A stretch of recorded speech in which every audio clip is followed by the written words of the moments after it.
बच्चों, चलिए स्टार्ट करते हैं एक्सरसाइज 7.3 क्वेश्चन नंबर 19। हमें ये फंक्शन गिवन है 1/sin x cos cube x। हमें ये इंटीग्रेशन करना है। अब यहाँ आपको क्या दिख रहा है, एक साइन दिख रहा है, कोस दिख रहा है। तो कुछ वन को क्या हमें साइन और कोस के टर्म में ही हमें लिखना पड़ेगा। तो ये एक आइडेंटिटी हमने पढ़ रखी है जो वन के इक्वल होती है। क्या पढ़ रखी है हमने, पहले से लेट कर लेंगे आई के equal 1/sin x cos cube x dx।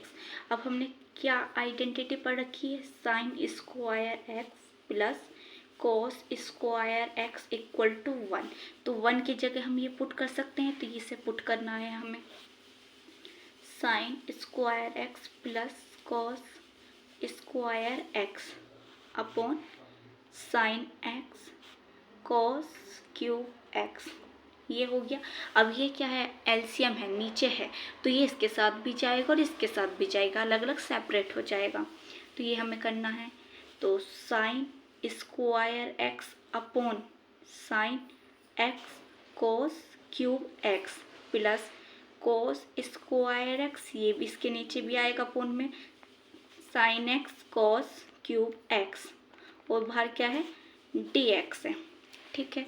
अब ये देखो कि कोस स्क्वायर है और यहाँ हमारे पास क्या है, ये तो एक साइन है, ये स्क्वायर है, तो एक साइन कट कैंसिल हो जाएगा, तो ऊपर क्या बचेगा, सिर्फ एक साइन बचेगा। अब यहाँ हमारे पास क्या है, 3 है और यहाँ 2 है, तो ये नहीं कि 2 आप कैंसिल आउट करोगे, नो, क्योंकि हमें यहाँ tan बनाना है। तो tan जब बनेगा, जब ऊपर एक कोस को हम रखेंगे, तो एक ही कोस कैंसिल करना है हमें। जैसे हमने एक साइन कैंसिल किया, ऐसे ही हमें एक कोस कैंसिल करना है। ठीक है, यहाँ तो एक साइन ही था, तो देखो कैसे, ये हमारे पास क्या बचा, ऊपर एक साइन बचा और नीचे क्या है, क्यूब है। तो क्यूब को हम कैसे लिख सकते हैं, कोस x और कोस स्क्वायर x। ठीक है, प्लस एक ऊपर कोस x बचा हमारे पास, नीचे क्या बचा, साइन x और कोस स्क्वायर x, ये बचा है ना। अब ये अभी तो यहाँ कोट बन रहा है, ये तो हमें tan बनाना है। तो ये बताओ, ये ऊपर मल्टीप्लाई में कब गया होगा, अगर यहाँ 1 मानते तो 1 के साथ ही मल्टीप्लाई में है, तो ये मल्टीप्लाई में कब गया होगा, जब यहाँ क्या होगा, डिवाइड में होगा। जब ये कोस नीचे डिवाइड में होगा, जब ये तो ऊपर जाके ये मल्टीप्लाई में बना होगा, तो ये हमें नीचे ले आना है।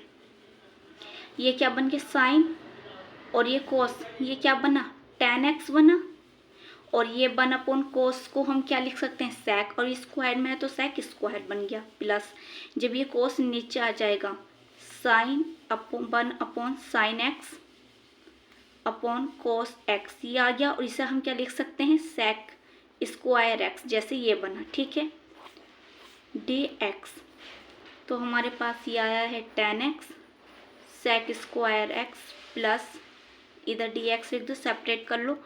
अब यहाँ क्या लिख सकते हैं, ये तो बन के हमारे पास 1 अपॉन tan x, क्योंकि अपॉन में बन रहा है tan, इसके नीचे आएगा, तो ऊपर हमारा सेक चला गया, मतलब 1 कोस स्क्वायर x को हम क्या लिख सकते हैं, सेक स्क्वायर x लिख सकते हैं।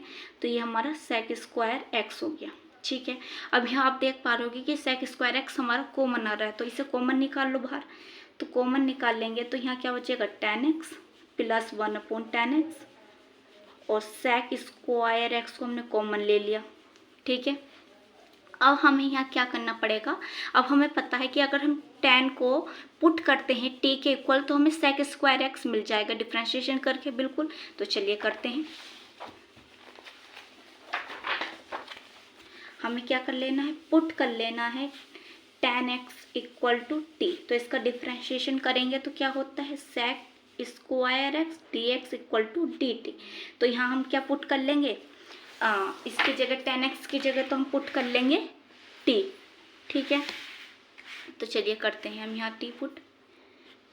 तो tan की जगह t प्लस 1 अपॉन टी, और बाहर क्या आएगा, सेक स्क्वायर एक्स dx की जगह हम पूरी इस जगह हम क्या पुट कर सकते हैं, dt, तो ये dt बन गया।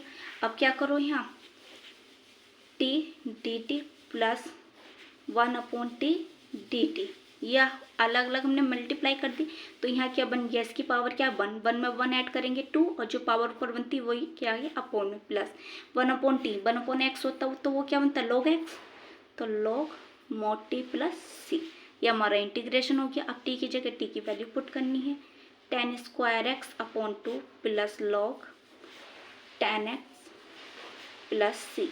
ये हमारा आंसर आ गया है। वीडियो को लाइक करो, शेयर करो, सब्सक्राइब करो चैनल को।